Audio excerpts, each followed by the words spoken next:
welcome back to Red Records Volume 2. My name is Red, and today we are ranking all the books I read in 2024. I did this last year with all the books I read in 2023, and I wanted to do it again because why not? I love reading, and even though this year wasn't a great reading year for me, I still wanted to do it because I do think that it would be nice to look back and see what I've read this year.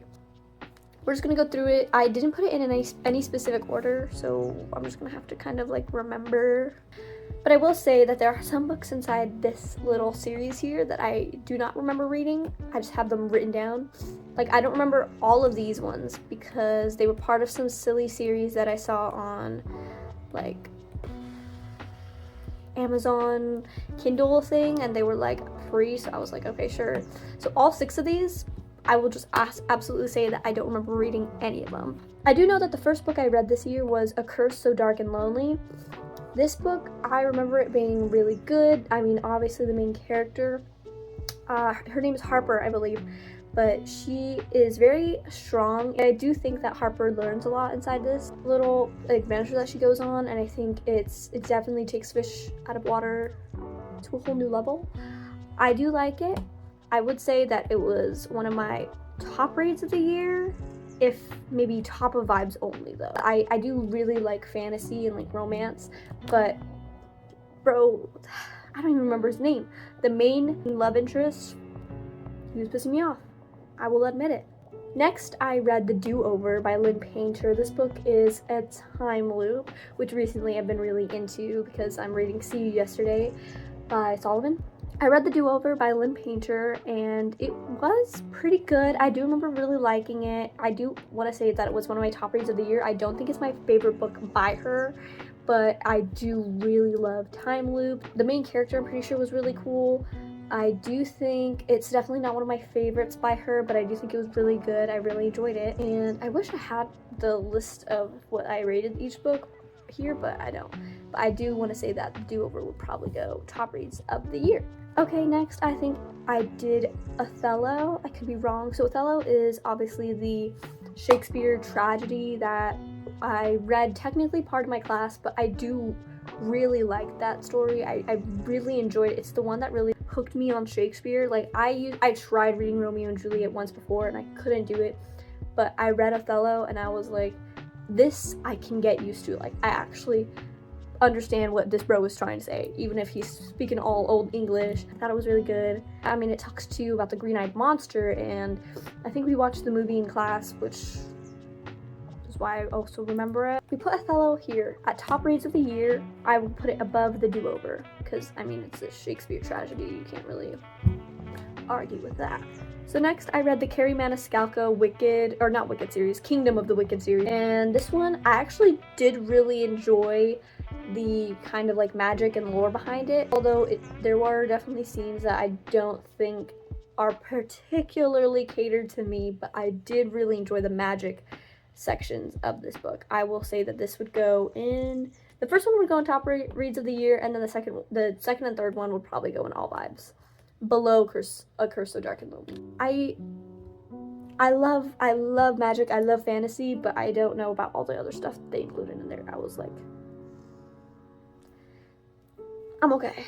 Oof, I think I read Scarlet. Scarlet is part of the Lunar Chronicle series. I did really like this series. I mention it a bunch inside Red Records Volume 1, but I read Scarlet. I did really like it, but it was definitely my least favorite out of all 4 books inside that series because I really don't vibe with the alpha, like the wolf stuff. Like, that's not, hands off. Okay, hands up for me. Once I read the 3rd book, Cress has to be one of my favorites, I'm pretty sure, because it's just like, Cress is such an innocent, lovely girl, and to see her get with Thorn, or not, they don't even get together. Do they get together in that book? I don't even remember. Cress was really good. Cress was definitely one of my favorites of the year. I am starting to wonder whether I'll have an absolute masterpiece of this year, but I am unsure. I will say that Cress would go above all this. Actually, I'm gonna move these two down, and I'm gonna move this one down here, because the more I think about it, the more I'm like, ugh. Like, I could go without it. I do think that these two, if I knew someone who was really into this kind of thing, which I have recommended this series before, even though it's not particularly my thing, I do think that it's a really good kind of book for the series and genre that it, like, caters towards, but I just don't think I liked all the magic and stuff in it, but all the other stuff I was like, okay, no. But the Lunar Chronicle series, yes, I love the cyberpunk, I love the sci-fi, I love the romance, I love the drama, I love the politics, I love everything about it. That's why Cress will go above Scarlet. We're getting closer to the climax of the story, which is where Winter comes in, and I'm pretty sure Winter is really high up there too. I would say that it goes below Cress though, because of the fact that I'm not really as into Winter's story as I am into Cress's story, so I think that's how it would go for me. I don't remember what I read next, but I do know that I read The Love Wager at one point. The Love Wager by Lynn Painter. This one's about this girl named Hallie, and she meets this guy, and they decide to, like, go on dates, but not together, but, like, separately go on dates, and then, like, reconvene after and see if it went well, which is pretty much a date within itself. So they didn't realize that they were dating this entire time, but they were. So it's one of those, like, romances, it's like whatever, vibes only, you know, like, you can never go wrong. I mean, Lynn Painter, you know. So the same thing goes with her other romance novel, Mr. Wrong Number, which I'm pretty sure is set in the same kind of, like, universe as Love Wager, if I'm not mistaken. I'm pretty sure they know each other, which is the difference in this one. They know each other beforehand, like, through one of their brother's best friends situation, but they're wrong number texting, and they don't realize it until later, and then it causes a bunch of other problems, because they already have feelings for each other. I know.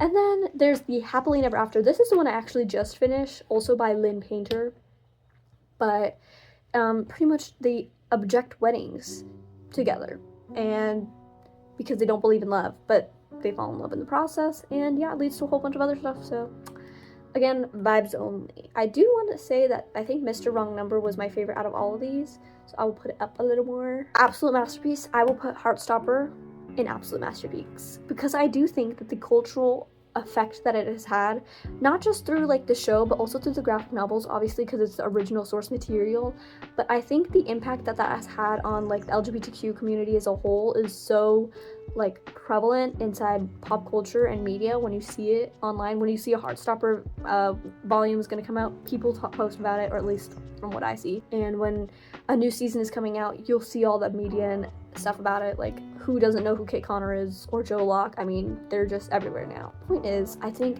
the story itself is really good, and I read all the volumes this year before season 3 came out, and I did really like it. I got really sad, obviously, in book 4. I do think it was very good, and I feel like it's not hard to read. If you want to read some graphic novels, read Heartstopper, because, like, it's not gonna hurt. It takes literally 0 time to read, and you're just having fun. The only qualm I have with it is that they're British, okay? And I can tell when I'm reading that they're British. And, you know, sometimes I just hear it in my head and it's like, okay. I also read Carrie Soto's Back sometime this year, and this is the Taylor Jenkins Reid novel. This one, I think I finished in August, but I don't remember how long I was reading it for. I definitely love this one. I would actually put this in absolute masterpiece, because the thing with Taylor Jenkins Reid's book is that they're so very real and complex with the characters, and it's so obvious that Carrie Soto is such a strong and independent woman, and that is definitely also her flaw. Like, she's so independent that she doesn't reach out to others for help when she needs it, and she always feels like this desire to win, to prove something to herself. And I think that whole journey that she goes on as, like, a revival of an older woman inside her sport, like, it's real, it's complex, that her characters are never, like, innocent or pure or good. They're complex, they're like human. That's the reason why Taylor Jenkins Reid books are always so good, because the characters have dimensions and layers, and it's thank you for existing. When I first read 1984, I did rate it 1 star, and I will put it in not my thing but recommend, because I liked it, but I didn't love it, you know? My biggest problem with 1984 was simply the main character. It's hard to enjoy reading in the perspective of someone who's so clearly brainwashed and forced to look at people and society, especially women, in such like a vulgar and crude way that it's hard for me as a woman to read it in that perspective. Like, I can bring up the specific scene in which he is like meeting up with this woman in secret, and she's like, I love you, and he's all like, you know, I was just thinking about like literally doing this to you and doing that to you yesterday, and she's like, I don't care, haha, that's so funny. Now I get it, it was written in 1948, okay, but that doesn't mean I had to enjoy it or have to understand, like, I guess, yes, I understand that it was written at that time, and maybe at that time it wasn't, and I know it's a reflection of the society that they live in, but it still makes me uncomfortable as a reader to enjoy or to root for this main character. I don't care. Like, I appreciate the commentary on how governments work and, like, that whole thing, like, propaganda as a whole, but it was so uncomfortable and, like, to read, so. Not my thing, but I do recommend as far as the commentary goes, so. Next up, I have Romeo and Juliet, which I would also say is one of the top reads of the year. I would even put it above Othello, but that's because I have a thing for romance. I like romance books, and especially when they're forbidden lovers, like, that's my thank you. Like, I like it. I don't know why. Don't ask me. I just love everything about it. Everybody knows what Romeo and Juliet is. I'm not gonna explain it to you. And if I could, I would go see the Kit Connor and Rachel Zegler version in New York in the circle at the square. So, that's all I'll say. Next, I will talk about The Maze Runner. I don't even remember when I read The Maze Runner, but I do remember reading it because I was listening to an audiobook while listening to the soundtrack of the movie while playing Stardew Valley. And I was doing all that at once. And I was like, oh my god, this just happened to that person, and I'm like playing video games and I'm still able to process everything. But yeah, Maze Runner was good. I would say it was one of the top reads of the year. What would I put it above? I think I'm gonna do a little shuffling. I will put it like this. All About Love. Now, I took 3 months to read this book because I was so determined to read it. I wanted to really enjoy the commentary and the explanations that Bell Hooks had to say about the concept of love and how it affects society and how it has been represented in society as of modern times. But this book was so difficult to read because not only does the prologue really caught me. I was like, oh yes, I'm really interested about all these things that she's listing. And then the first chapter, she opens up and she's like, your parents don't love you, your parents have never known love, which means you don't know love and you've never loved anyone. And I'm like, dude, All About Love is making me all about depressed. And then later on in the book, it got a little better, but sometimes, like, she would write things that I was like,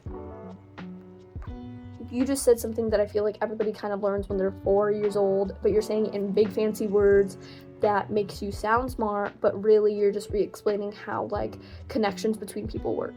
And I don't really know if I want to read a whole chapter on that, so I don't know.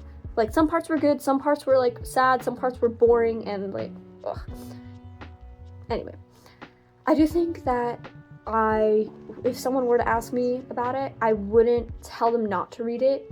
Like, I would say, like, if you really want to read it. Like, I'm not going to turn you away from it. Realmbreaker. Oh my god.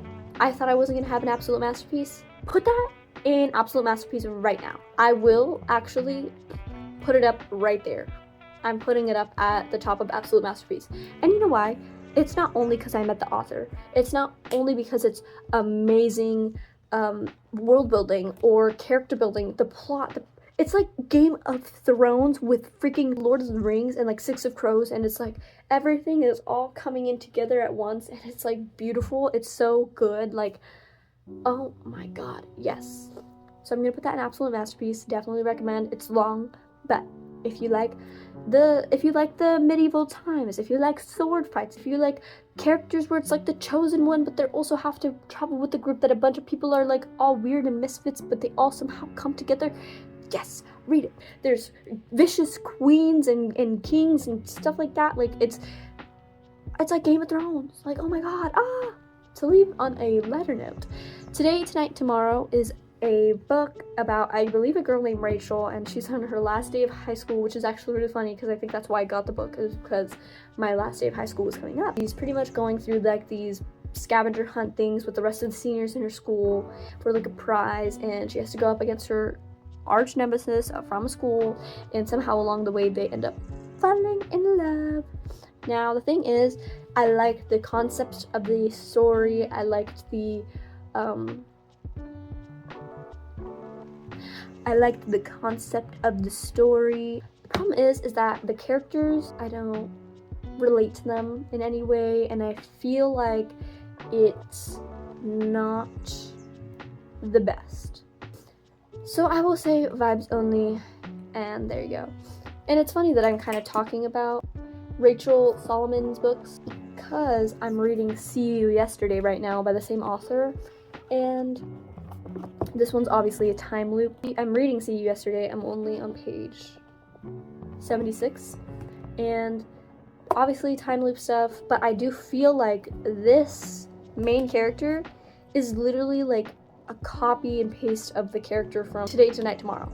And I think that kind of speaks on the author's part, because if you can't make characters that are distinctly different from each other and they just feel the same, like, I am not going to be able to really read any of your books separately without thinking, like, does this author only have like a one-trick pony? Like, I don't know. Anyway, that is my 2024 book tier list. Thank you for watching today's video. I hope you enjoyed. I know that me talking about books can be really boring, but I appreciate you watching, and I will hopefully post before the holidays are over. I do have a video coming out soon, hopefully. Actually, it's going to be in the form of a video essay because it's kind of based off of a film final that I have going on right now, and I wanted to make a video about it, and I thought, why not post it on YouTube as well, because why not? So if you thought me talking about books was boring, wait until this next video comes out. You'll probably get bored with me very quickly, but it is definitely one of my biggest passions, and I absolutely adore the thing that I'm talking about. So, I mean, hopefully that'll come out before the holidays are done. Thank you for watching today's video, and I will hope to see you in the next one. Bye!